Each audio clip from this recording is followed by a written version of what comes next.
Muy buenas tardes, estamos hoy día aquí con el profesor Dancor, ex presidente del BCR, si no me equivoco, interino, y profesor aquí del Departamento de Economía y Facultad de Ciencias Sociales.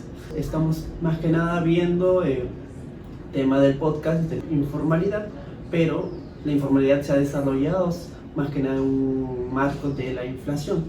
Por lo tanto, tenemos que saber exactamente a qué nos enfrentamos cuando decimos inflación. Bueno, como pregunta es, ¿qué es la inflación y cómo afecta el costo de vida? La inflación se calcula viendo cómo sube el valor de una canasta de bienes y servicios que compra, digamos, el consumidor promedio de Lima Metropolitana o el consumidor promedio de las 26, 27 principales ciudades del país. Y entonces lo que la inflación nos dice es a qué velocidad sube el valor de esa canasta. ¿Sí? ¿Dónde se genera el problema?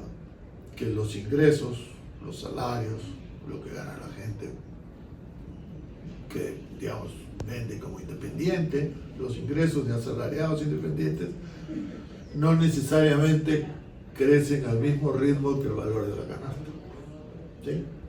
A través de ese valor de la canasta medimos la inflación. Si esa canasta, por ejemplo, costaba 100 soles hace un año y hoy día cuesta 110, decimos la inflación es 10% anual.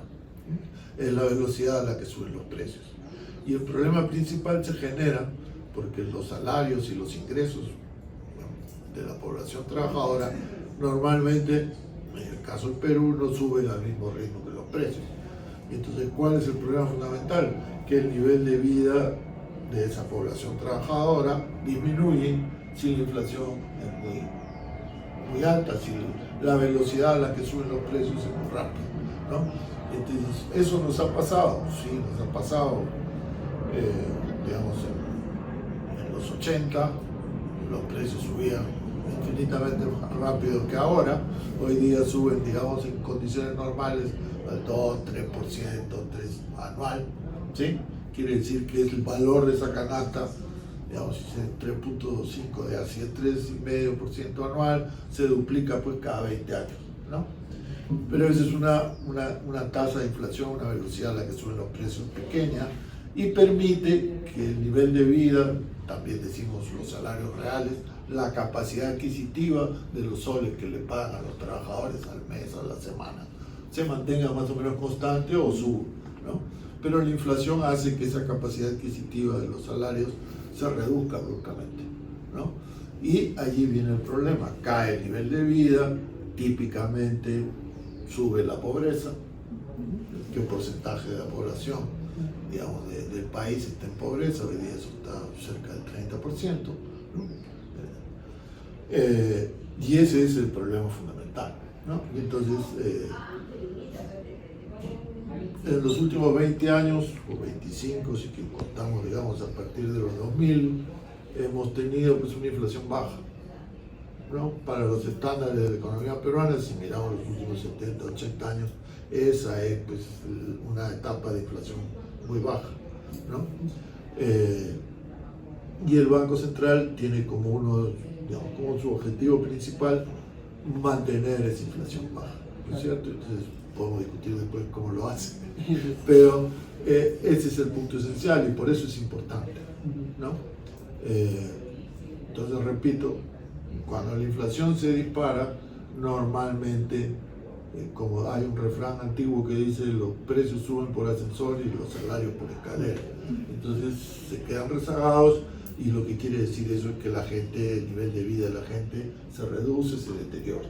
Y por eso la inflación es importante, digamos, para la vida cotidiana de las personas. Claro, justamente hablando acerca de que la inflación estos últimos años se ha mantenido o se ha controlado, ahora último con esto de las noticias de la subida del petróleo y el impacto precisamente que genera en el transporte, ¿cómo es que esta inflación va a tender a subir? ¿Va a haber algún tipo de herramientas que el mismo, digamos, el mismo Estado o el BCR intente implementar para que no nos afecte nuestra calidad de vida?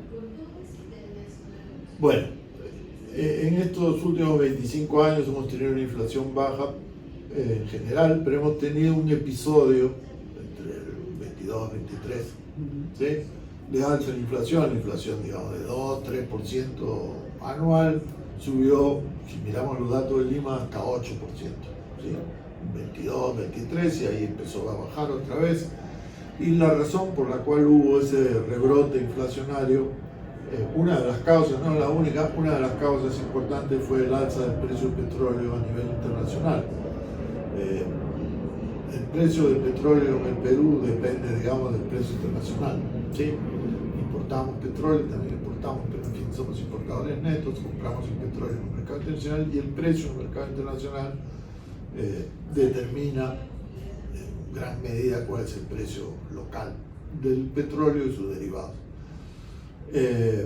Y estos inciden sobre el valor de la canasta directamente, digamos, cuánto cuesta la gasolina, cuánto cuestan los pasajes, e indirectamente porque hay una serie de bienes y servicios que requieren de una manera u otra energía que se produce con petróleo o cosas similares, ¿no? Y entonces, cuando sube el precio internacional del petróleo, que normalmente sube por conflictos bélicos en el Medio Oriente, ¿no? En el 22-23 no fue por un conflicto bélico en el Medio Oriente, sino por la guerra de Ucrania. Sí. Y ahora está subiendo por la guerra en Irán. Y básicamente lo que ha pasado es que, digamos, la oferta mundial de petróleo, cuántos barriles de petróleo disponibles hay, se ha reducido sustancialmente, digamos, un 10% se calcula, ¿no? Porque una parte importante de ese petróleo pasa por el estrecho de Hormuz, que es donde, digamos, la guerra entre Estados Unidos e Israel e Irán se ha concentrado, ¿no? El precio ha subido mucho, ¿no? Digamos, si estaba en $60 barril, digamos, antes del conflicto, ahora está pues encima de $100 barril. Y eso entonces incide directa e indirectamente sobre el valor de la canasta y hace que esta sea más cara, ¿no? Eso ya nos ocurrió en 22-23, ¿sí? ¿Qué se puede hacer? Entonces, bueno, un primer asunto importante es, bueno, cuánto dura este episodio de rebrote inflacionario. Depende en verdad de cuánto dure el conflicto bélico, ¿cierto? Porque si el conflicto se resuelve, si llegan a algún acuerdo de alguna manera, el precio del petróleo, a juzgar por la experiencia previa, va a regresar a su nivel anterior, digamos, $60, $70 barril, ¿no? Pero ahora está pues casi el doble de eso, ¿no? Hay varios precios del petróleo, pero ya, ese es el punto esencial. Entonces, ¿qué se puede hacer? Bueno, lo primero que hay que hacer es no sumar otras fuerzas inflacionarias a esta, que siguió. Por ejemplo, como ocurrió en 22-23, el dólar subió en parte por las elecciones y el conflicto, digamos, la lucha político-electoral que hubo allí, y el dólar subió y entonces también reavivó estas presiones inflacionarias. ¿No? Entonces, ahora estamos en una situación parecida, ¿no? Entonces, ese es un primer problema. Hay que impedir que otras fuerzas como inflacionarias, como un alza del precio del dólar, se generen. Y eso sí está, digamos, a manos del Banco Central. El Banco Central tiene unas políticas, vamos a resumirlo, tiene cómo vender dólares y poner un límite al alza del precio del dólar. Ese es un asunto. Y el otro asunto es que si se usa también en otros países, se puede, digamos, hay varias maneras, ¿no? Una manera es bajar los impuestos indirectos que digamos, gravan los combustibles y sus derivados. Otra manera que nosotros hemos utilizado en el pasado es utilizar un fondo de estabilización de los combustibles, y entonces ustedes dicen, cuando el precio sobrepasa un cierto techo, el gobierno aporta, claro, ¿sí? Y digamos, pone plata para que el precio del combustible local y sus derivados no suba encima. No. Y cuando baja de un cierto piso, el gobierno extrae el dinero, ¿no es cierto? O sea, pone un dinero cuando el precio está por encima, y lo retira cuando está por debajo. Entonces, si funcionan así las cosas, el sistema perdura, es sostenible, ¿no? Pero si solo metes plata, no funciona, ¿no? Entonces, con esas dos cosas se puede morigerar, se puede, digamos, amortiguar ese golpe inflacionario, ¿no? Y entonces se puede amortiguar la reducción del nivel de vida digamos, de las familias trabajadoras, y no solo, pero ya, aquí todo trabaja, ¿no es cierto? Entonces, esa es básicamente la idea, ¿no? Ahora, esta alza del precio del petróleo en el mercado internacional, que depende de este conflicto bélico y cómo se resuelve, puede traer pues otras consecuencias a nivel de la economía mundial, ¿no? Entonces, hay algunos escenarios, digamos, que son, digamos, los más desfavorables, donde se puede producir una recesión de la economía mundial, ¿sí? Entonces, hay algunos escenarios allí, nadie conoce el futuro, pero, digamos, se elaboran pues distintas pinturas de ese futuro en función de qué va a pasar con la oferta de petróleo. No solamente es cuánto petróleo pasa por el estrecho de Hormuz, ¿sí?, sino qué pasa con todas las instalaciones petroleras que hay en esa zona del Golfo Pérsico, ¿no? Porque hay una guerra y esa guerra está, digamos, destruyendo algunos de esos activos productivos. Y entonces la oferta mundial de petróleo puede reducirse por un periodo prolongado, aunque cesen las hostilidades, ¿no? Entonces, es una figura complicada, ¿no? Y nadie sabe en realidad qué cosa es lo que va a pasar, pero ese es el problema que presenta para nosotros. Y ese impacto inflacionario ya se empezó a sentir, ¿no? Digamos, la idea es que la inflación, digamos, la meta del banco es que la inflación, digamos, de la economía peruana, de Lima, vamos a poner el dato en Lima, esté entre 1 y 3% al año, digamos, girando alrededor de 2%, ¿no? Que es una tasa pequeña y que básicamente hemos mantenido eso con algunas excepciones, con esta excepción del 22-23. Pero ya en los 4 primeros meses la inflación está anual, si la medimos anual, febrero de este año contra febrero del año pasado, marzo, ya está pues por encima del 3, ¿no? El 4 prácticamente.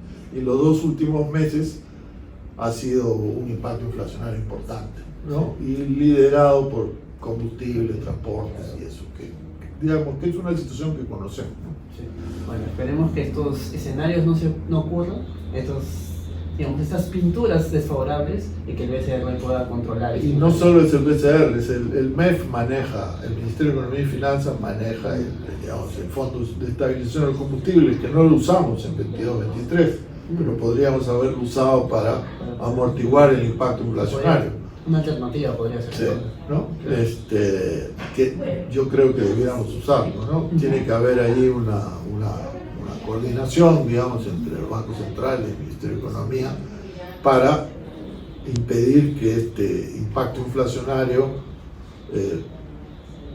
se transmita completamente a los precios de los bienes y servicios que compran los trabajadores, los ciudadanos, y que su nivel de vida caiga, se deteriore rápidamente de una manera importante, ¿no? Sí. Entonces, esa es, digamos, la función estabilizadora, vamos a ponerlo así. Esa es la idea de la estabilización macroeconómica. Este es un aspecto de la estabilización macroeconómica, y celebro que usted pregunte, porque yo no veo que esto se discuta mucho, me parezca muy importante, y es un golpe inflacionario que está en desarrollo, ¿no? No es que ya vimos todo el impacto, no, está desarrollándose, ¿no? Claro. Y es un problema importante, y digamos, no veo que se discuta ni se haga mucho sobre el punto. Bueno, precisamente para eso es este tipo de videos, para poder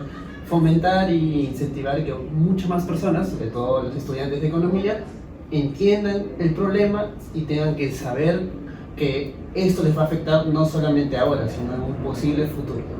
Muchas gracias por su tiempo, ha sido un placer por nosotros, de parte de nosotros eso ha sido todo.